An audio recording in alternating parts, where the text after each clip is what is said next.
بنیادیں دیکھیں گے کہ اس کی بنیادیں کیا ہیں، ٹھیک ہے، اس کے فاؤنڈیشنز کیا ہیں اس کی. تو people become deviant as other define, لوگ انحراف کا شکار ہو جاتے ہیں جیسے دوسرے ان کی اس طرح تعریف کرتے ہیں. اگر انحراف ایکٹ میں جھوٹ نہیں بولتا، لیکن ایکٹ کی تعریف میں یہ تعریفیں کہاں سے آتی ہیں؟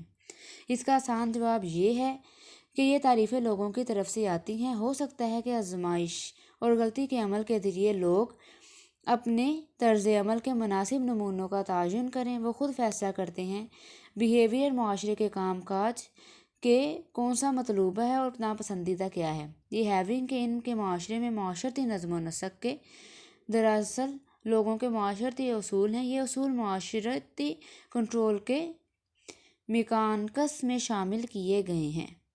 پھر ایک پیچیدہ اور بڑے معاشرے کے نسبت مختلف پیچیدہ معاشرے کی نسبت سادہ اور چھوٹے معاشرے میں یہ عمل تھوڑا سا مختلف ہو سکتا ہے.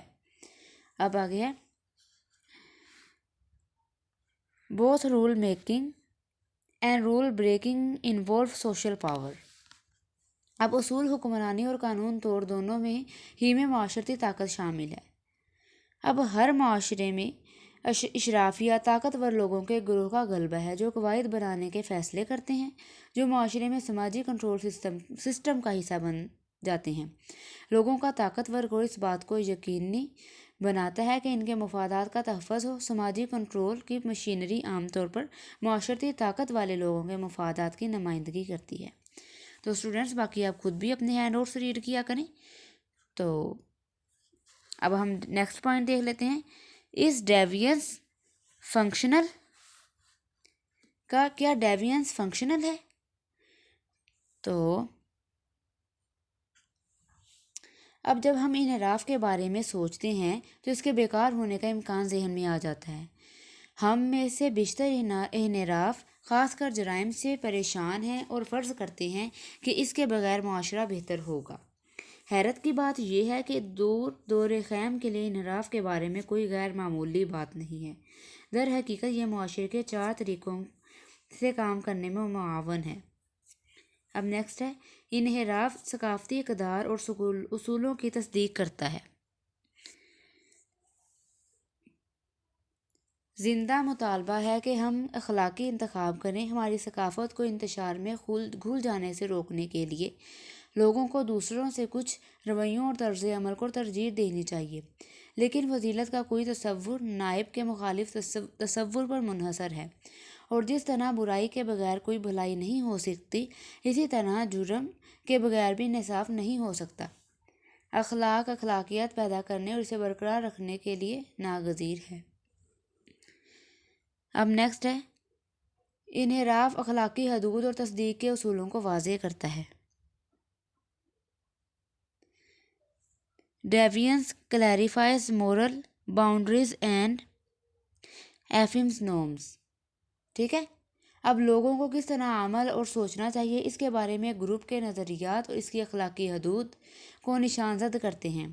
انحراف نے ان حدود کو چیلنج کیا کسی منحرف ممبر کو فون کرنے کے لیے، اس کو حقیقت میں یہ بتانے کے لیے کہ آپ نے ایک قیمتی اصول توڑ دیا اور ہم اس کو برداشت نہیں کر سکتے. گروپ کے اصولوں کی تصدیق کرتے ہیں اور اس کے مطابق اور منحرف سلوک کے درمیان فرق واضح کرتے ہیں. اب نیکسٹ دیکھیں انحراف معاشرتی اتحاد کو فروغ دیتا ہے. عمل ظاہر کرتے ہوئے گروپ کی اخلاقی حدود کی تصدیق کرنے کے لیے انحراف گروپ منحرفین سے رد کے ممبروں میں ہم کا احساس پیدا کرتا ہے. آپ اس سے فائدہ نہیں اٹھا سکتے یہ کہتے ہوئے گروپ اجتماعی طور پر اپنے طریقوں کی صداقت کی تصدیق کرتا ہے. اب 4 پہ ہے ڈیوینس پروموٹ سوشل چینج. انحراف معاشرتی تبدیلی کو فروغ دیتا ہے. ٹھیک ہے.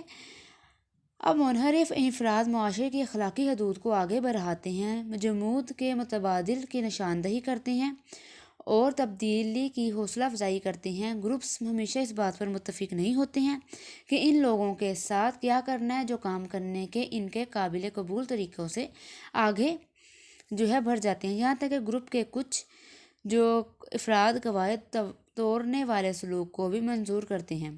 حد سے زیادہ خلاف ورزیاں جو کافی مدد حاصل کرتی ہیں وہ نئی قابل قبول سلوک بن جاتی ہیں۔ اس طرح اس انحراف کسی گروہ کو اپنی اخلاقی حدود پر از سر نو غور و فکر کرنے، گروہوں اور پورے معاشروں کی مدد کرنے، پھر اپنے روایتی طریقوں کو تبدیل کرنا پر مجبور کر سکتی ہے۔ آج کا انحراف کل اخلاقیات بن سکتا ہے۔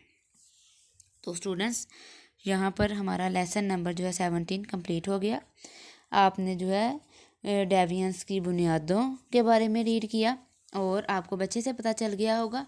تو یہ آپ اچھے سے اپنا لیسن لیں، اور کنسیپچول سے ہی ہے پورا آپ کا کورس، میں نے آپ کو بار بار بتایا ہے، اور ایزی بھی ہے، بس آپ غور سے سمجھیں اس کو۔